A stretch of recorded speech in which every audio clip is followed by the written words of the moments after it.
Hi guys, this is me. என்னடா இந்த மாதிரியான ஆங்கிள்லாம் வச்சு எடுக்கிறேன் அப்படின்னு நினைக்கிறீங்களா? உண்மையை சொல்லிட்டா. இன்ஃபேக்ட் என்ன உண்மை அப்படின்னா, நான் ஸ்ட்ரெயிட்டான ஆங்கிள் வச்சு அடித்தா ரிஃப்ளெக்ஷன் கண்ணாடியில் தெரியுது.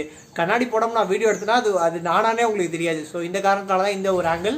அண்ட் மோரோவர் இந்த வீடியோவில் நம்ம என்ன பார்க்க போகிறோம் அப்படின்னு பார்த்தீங்கன்னா, ஆக்சுவலாக உங்களுக்கு ஒரு சின்ன சர்ப்ரைஸ் தான். இன்ஃபேக்ட் நான் இதுக்கு முன்னாடி பேசின எல்லா வீடியோவுமே ஒன்றா வந்து ஒரு பேர் ஸ்க்ரீனில் ஒரு ஒயிட் பேக்ரவுண்டு, இல்லை மிஞ்சி போனால் ஒரு க்ரீன் ஸ்க்ரீன், இல்லை ரொம்ப தாண்டிட்டா ஒரே ஒரு வீலாக் மட்டும் பண்ணியிருப்போம். ஸோ நிறைய பேர் என்கிட்ட கேட்டுட்டு இருந்தீங்க, ஏதாவது டிஃப்ரெண்ட்டாக ஒன்று பண்ணுங்க ப்ரோ, ஒரு டிஃப்ரெண்ட்டான வீலாக் எங்களுக்கு வேணும் அப்படின்லாம். ஸோ அந்த அளவுக்கு என்னால் கொடுக்க முடியல, ஏன்னா அந்த அளவுக்கு வெளியில் இப்போலாம் போக முடியாது. அப்படி முடியல அப்படின்னாலுமே எங்கள் வீட்டை சுற்றி இருக்கிற ஒரு சின்ன விஷயங்களை வந்து உங்களுக்கு காமிக்க போகிறேன். இன்ஃபேக்ட் வந்து இது வந்து ஒரு தரமான சம்பவமாக இருக்கும் அப்படின்னு கண்டிப்பாக நான் ஷேர் பண்ணுறேன். எப்படி அப்படின்னு சொல்லிட்டீங்கன்னா, ஆக்சுவலாக வந்து இப்போ ஒரு ஃபேக்டே வந்து உருமாறிடுச்சு. இது வந்து என்னோட எக்ஸ்பீரியன்ஸ் கிடையாது. ஒரு ஃபேக்ட் என்ன அப்படின்னா, நம்ம எத்தனை டைம் பாஷா படத்தை பார்த்தாலுமே அது ஃபஸ்ட் டைம் பார்க்குற மாதிரி இருக்கும் அப்படின்னு சொல்கிறாங்க. இன்ஃபேக்ட் இதை நான் கூட ட்ரை பண்ணி பார்த்தேன், அது உண்மை தான், அதே மாதிரி தான் இருக்குது. ஸோ அதே மாதிரி இப்போ பார்க்குற சினாரியோஸ் வந்து நான் இதுக்கு முன்னாடி எவ்வளோ டைம் பார்த்துருக்கேன். ஆனால் இப்போ போய் அந்த வீடியோவில் இப்போ பார்க்க போதும் எனக்கு ஆக்சுவலாக ஒரு எக்ஸைட்மெண்ட் இருக்குது. ஸோ இதுதான் வந்து என்னன்னு சொல்ல போகிறேன். இந்த அளவுக்கு பில்டப் இல்லை அப்படின்னாலும் நீங்களே பார்த்து தெரிஞ்சுக்கோங்க. Just be stay tuned.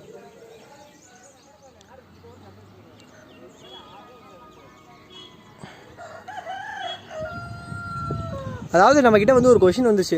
என்ன கொஷின் அப்படின்னு பார்த்தீங்கன்னா, நம்ம வந்து ஒரு ஃபஸ்ட்டு லாக் போட்டிருந்தோம். அதுக்கு நிறைய பேர் வந்து சூப்பர் அப்படின்னு இருந்தீங்க. ரொம்ப சந்தோஷமாக இருக்குது. இன்ஃபேக்ட் வந்து அந்த வீடியோ பண்ணும்போது எனக்கே அந்த கான்ஃபிடென்ட்லாம் சுத்தமாக இல்லை. ஏதோ பண்ணணுமே அப்படிங்கிற மாதிரி தான் பண்ணேன். பட் இதெல்லாம் நீங்கள் சொன்னதுக்கப்புறம் இன்ஃபேக்ட் ரொம்ப ஆக்சுவலாக நம்ம இன்னும் நிறைய விளாக்ஸ் பண்ணணும் அப்படிங்கிற மாதிரியே தோணுச்சு. இப்போ என்ன பார்க்க போகிறோம் அப்படின்னா, இன்னொருத்தர் வந்து கேட்டிருந்தார், ஏதாவது ஒரு இன்ட்ரெஸ்டிங்கான ஒரு இடத்த விளாக் பண்ணுங்க அப்படின்னு. நிறையா இன்ட்ரெஸ்டிங்கான விஷயம் வந்து இந்த உலகத்தில் இருக்குது. பட் எனக்கு தெரிஞ்ச வரைக்கும் இது ஒன் ஆஃப் த இன்ட்ரெஸ்டிங் அப்படின்னு நான் சொல்லுவேன். என்ன அப்படின்னா, நான் வந்து நிறையா ஆக்சுவலாக இந்த வீடியோவில் மலைகளெல்லாம் உங்களுக்கு காமிச்சிருப்பேன். இது ஒரே மலை தான், நான் சுற்றி வேறு ஆங்கிளில் காமிக்கிறேன். இதை பார்த்தீங்கன்னா இதெல்லாம் வந்து உங்களுக்கு ரொம்ப விசிபிளாக தெரியும் இன்ஃபேக்ட். பட் இந்த மலை மட்டும் ஆக்சுவலாக ஒரு என்க்ளோஸ்டாக தெரியும், பனியில், ஃபாகர். இது எதனால் நடக்குது அப்படின்னு இதுவும் 2-3 ஃபினாமினன்ஸ் தான். சிம்பிளாக வந்து அதாவது நம்ம எந்த சயின்ஸையும் டூல்ஸையும் யூஸ் பண்ணாமல் சொல்லணும்னா, அந்த இடத்துல ஆக்சுவலாக ஒரு மழை பெஞ்சிட்ருக்கு. நீங்கள் அந்த இடத்துக்கு பக்கத்துலையோ இல்லை அந்த இடத்த பார்க்கும்போதோ உங்களுக்கு ஃபீல் செம்மையாக இருக்கும். இன்ஃபேக்ட் இப்போ நான் நின்றுட்டு இருக்கிற இடத்துலேயே வந்து எப்படி இருக்குது அப்படின்னு பார்த்தீங்கன்னா, ஒரு வெயிலும் கிடையாது, ஒரு குளிரும் கிடையாது, ஒரு மைல்டான டெம்பரேச்சர், அரௌண்ட் வந்து ஒரு 20-22.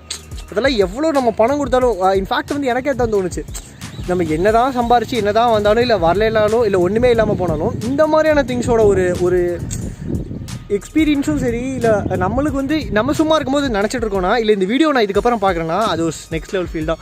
ஸோ என்னை பொறுத்த வரைக்கும் இது ஒன் ஆஃப் த இன்ட்ரெஸ்டிங்கான ஒரு ஏரியா. ஒன்று நான் ஆக்சுவலாக ஜூம் பண்ணேன்னா பிக்சல் வந்து பிரேக் ஆகும். பட் அப்படியே நான் காமிக்கிறேன். இப்போ நீங்கள் பார்த்தீங்கன்னா நான் இருக்கிறது வந்து ஆக்சுவலாக ஒரு பியூர் ரூரல் ஏரியா அப்படின்னு நான் சொல்லுவேன். இது எந்த இடம்னு கண்டிப்பாக என்னால் டிஸ்க்ளோஸ் பண்ண முடியாது. பட் இருந்தாலும் இது வந்து ஒரு பியூர் ரூரல் ஏரியா, கண்டிப்பாக அர்பன் கிடையாது. அதனாலேயே நீங்கள் இங்கே பார்த்தீங்கன்னா இங்கே சவுண்டெல்லாம் இருக்காது. அண்ட் ஈவன் க்ளவுட்ஸு இதெல்லாம் வந்து நம்மளால் அர்பனில் பார்க்கவே முடியாது. பேசிகிட்டு இருக்கேன், மலையெல்லாம் காட்டுற ரொம்ப ஹைட்டாக நின்று பேசிகிட்டு இருக்கேன் அப்படின்னு உங்களுக்கு தோணும். இன்ஃபேக்ட் நான் எங்கள் வீட்டோட ஒரு மாடியில் தான் நின்று பேசிகிட்டு இருக்கேன். நீங்கள் பார்க்கலாம், நம்ம ட்ரைபாட் இங்கே தான் இருக்குது. இங்கேருந்து வந்து தரையோட ஹைட்டு காமிக்கணும்னா நீங்களே பார்க்கலாம், ஓரளவு ஒரு மீடியமான ஹைட்டு. பட் ஆக்சுவலாக வந்து இங்கே வந்து நம்மளால் எல்லாத்தையுமே ரொம்ப விசிபிளாக பார்க்க முடியுது. ரீசன்ஸ் என்னென்னா, இங்கே சிட்டி மாதிரி ஒரு ஹைட்டான பில்டிங்ஸ் அப்படிங்கிறது ஒன்றும் கிடையாது. அண்ட் மோரோவர் வந்து அங்கே இருக்கிற மாதிரி பொல்யூஷன் வந்து இங்கே ரொம்ப அதிகமாக கிடையாது. வேணும்னா ஒரு ஃபேக்ட் சொல்லணும் அப்படின்னு பார்த்தீங்கன்னா, சிட்டி சைட்ஸில் எமிட் ஆகிற ஒரு கார்பன் டை ஆக்சைடு லெவலாக இருக்கட்டும், இல்லைனா அதர் பாய்சனஸ் கேஸோட லெவலோட ரூரலில் வந்து என்றைக்குமே கொஞ்சம் கம்மியாக தான் இருக்கும். பட் இப்படி தானே நம்ம நினச்சிட்டு இருக்கோம். பட் ஆனால் என்றைக்குமே ரூரல் தான் அதிகமாக இருக்கும். காரணம் என்னென்னா, முக்கால்வாசி ஃபேக்ட்ரிஸ் வந்து இப்போலாம் ரூரல் தான் இருக்குது. ஏன்னா அக்கார்டிங் டு ஸ்டாண்டர்ட்ஸ் எதையுமே வந்து எக்கனாமிக்லி பேக்வேர்டு ஏரியாவில் தான் செட்டப் பண்ணணும் அப்படின்னு சொல்கிறதுனால எல்லாமே வந்து இப்போ ரூரல் தான் இருக்குது. பட் இருந்தாலுமே என்ன தான் பொல்யூஷன் அப்படி இப்படின்னு நம்ம சொன்னாலுமே சினாரியோஸ்லாம் வந்து அடிச்சிக்கவே முடியாது. ஸோ அதுக்காக தான் நான் போட்டேன். மேபி வந்து அவர் ஒரு கொஷின் கேட்டிருந்தார், நல்ல கொஷின், நீங்கள் ஒரு இன்ட்ரெஸ்டிங்கான பிளேஸ் அப்படின்னு. ஆக்சுவலாக வந்து இது இது பாருங்கள், ஒரு ஹார்டின் ஷேப் மாதிரி இல்லை, ரொம்ப என்னோடய க்ரியேட்டிவிட்டி மட்டமாக இருக்குதுன்னு நினைக்கிறேன். ஹார்டின் இல்லை, பட் இருந்தாலுமே ஆக்சுவலாக எனக்கு ரொம்ப பிடிச்சிருக்கு. இன்ஃபேக்ட் யாருக்கெல்லாம் இந்த சினாரியோ இந்த மாதிரி தனியாக இருந்து பார்க்குறது ரொம்ப பிடிக்குமோ மறக்காமல் கமெண்ட்லேயே போடுங்க. ஏன்னா நான் பார்க்குற எத்தனை பேர் என்ன மாதிரியே இருக்காங்க அப்படின்னு. ஸோ இதுதான் வந்து ஆக்சுவலாக நம்மளோட எண்ட் அப்படின்னு நான் நினைக்கிறேன். இப்போ வந்து ஆக்சுவலாக ஃபேஸை பார்த்தீங்கன்னா இன்ஃபேக்ட் வந்து நம்மளோட ஒரு வீடியோட எண்டு. எனக்கு தெரிஞ்ச வரைக்கும் ஆக்சுவலாக என்னோட ஹோமை வந்து எக்ஸ்ப்ளோர் பண்ணி காமிச்சேன். நான் என்ன பார்த்தேன் அப்படின்னா, நம்மளோட வீட்டுக்குள்ளே காமிக்கிறதும், ரூம்ஸ் காமிக்கிறதும், இன்ஃபேக்ட் யாரெல்லாம் இருக்காங்க அப்படிங்கிறத காமிக்கிறதோட நம்ம வீடை சுற்றி இருக்க என்விரான்மெண்ட்டையே காமிக்கலாம். இது வந்து ஆக்சுவலாக என்னை பொறுத்த வரைக்கும் நான் ஃபஸ்ட்டு வந்தப்போ ரொம்ப ஸ்ட்ரேஞ்சாக இருந்துச்சு. ஸோ இது வந்து எல்லாத்துக்கும் காமிக்கலாம் அப்படிங்கிறதுக்காக இந்த முயற்சி. பிடிக்கலையான்னு போன டைம் மாதிரியே நீங்கள் கமெண்ட் லீவ் பண்ணுங்கள். ஐ ஹோப் இது வந்து கொஞ்சம் பாசிட்டிவான ரிசல்ட்டாக தான் வரும்னு நினைக்கிறேன். வரலைனாலும் பரவாயில்ல. No worries. ஸோ இதான் வந்து இந்த வீடியோவில் நான் சொல்லணும்னு நினச்சேன். ஏர் சவுண்டு தான் கொஞ்சம் கஷ்டம், பட் அதை மட்டும் அட்ஜஸ்ட் பண்ணிக்கோங்க. நான் என்ன வீடியோ பேச நினச்சாலும் மறக்காமல் கமெண்ட் லீவ் பண்ணுங்கள். கண்டிப்பாக நம்ம அதை பற்றி ஒரு வீடியோ பார்க்கலாம். This signing off Aravindan from Scific. Sinora.